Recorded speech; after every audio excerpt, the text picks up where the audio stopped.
Attitude रखना हो तो एक बाज की तरह रखना, तोते की तरह नहीं, क्योंकि तोता सिर्फ बोलना जानता है। बाज की तरह आसमान का सीना चीरकर बुलंदियों में उड़ नहीं सकता। बाज अपने से 10 गुना वजनी जानवर को भी अपने पंजों में दबोच कर उड़ जाता है। सिर्फ परिंदे ही नहीं बल्कि जंगल का राजा शेर तक बाज से डरता है, और यही बात उसे किंग ऑफ बर्ड्स बनाती है। अगर आप भी बाज की तरह दुनिया में ऊंचा मुकाम हासिल करना चाहते हो तो एक बाज के बाज बनने का पूरा सफ़र आपके लिए जानना बहुत ही ज़रूरी है, क्योंकि इसमें ज़िंदगी की एक बहुत ही बड़ी सीख छुपी हुई है। जिस उम्र में दूसरे परिंदों के बच्चे सिर्फ चहचहाना सीखते हैं, उस उम्र में बाज के बच्चे की बहुत ही खतरनाक ट्रेनिंग शुरू हो जाती है, कि जिसमें मादा बाज अपने बच्चे को पंजों में दबोचकर 12 किलोमीटर ऊंचा उड़ जाती है, बच्चे को ये बताने के लिए कि तू सिर्फ घोंसले में बैठने के लिए पैदा नहीं हुआ, बल्कि तू तो आसमान पर राज करने के लिए पैदा हुआ है। और इस ऊंचाई पर अक्सर एरोप्लेन्स उड़ते हैं और फिर मादा बाज अपने बच्चे को छोड़ देती है। नीचे आते आते बच्चे को कुछ समझ नहीं आता कि मेरे साथ हो क्या रहा है। जब बच्चा 9 किलोमीटर नीचे आता है तो उसके पंख खुलने लगते हैं, लेकिन बच्चे को अभी तक उड़ना नहीं आता। जब बच्चा ज़मीन से टकराने ही वाला होता है तभी एक पंजा उसे अपनी पकड़ में लेता है और उड़ जाता है, और वो पंजा उसकी माँ का होता है जो कि उसके साथ साथ ही उड़ रही थी। और ये साइकिल तब तक रिपीट होता है जब तक वो नन्हा बाज उड़ना नहीं सीख जाता। लेकिन यहीं पर उसकी मुश्किलात ख़त्म नहीं होती, बल्कि एक परेशानी उसकी ज़िंदगी में मौत बनकर आती है।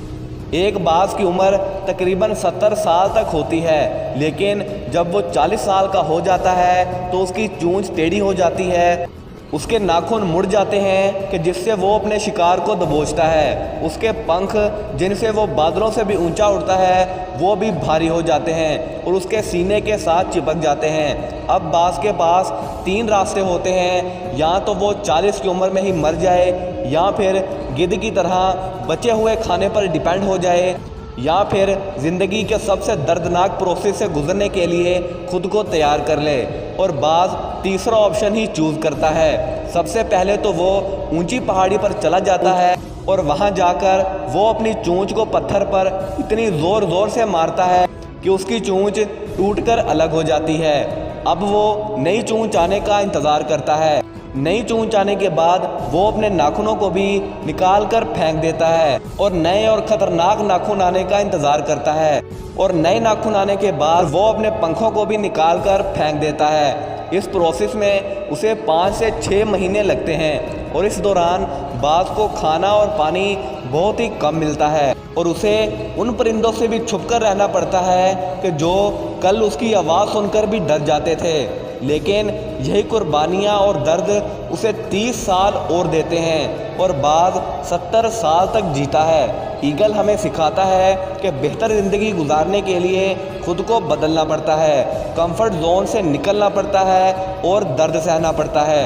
हर उस चीज़ को ज़िंदगी से निकाल फेंको जो तुम्हें कमज़ोर और लाचार बनाती जा रही है। मुश्किलों और मुसीबतों के बोझ तले दब जाने से बेहतर है कि उन पर चढ़कर अपने लिए एक रास्ता बना लिया जाए। तू शाहीन है, परवाज़ है काम तेरा, तेरे आगे आसमां और भी हैं। वीडियो अगर अच्छी लगी हो तो वीडियो को लाइक करके चैनल को सब्सक्राइब ज़रूर से करिएगा। मैं मिलूँगा किसी ऐसी मोटिवेशनल भरी वीडियो में, तब तक के लिए अल्लाह हाफिज़।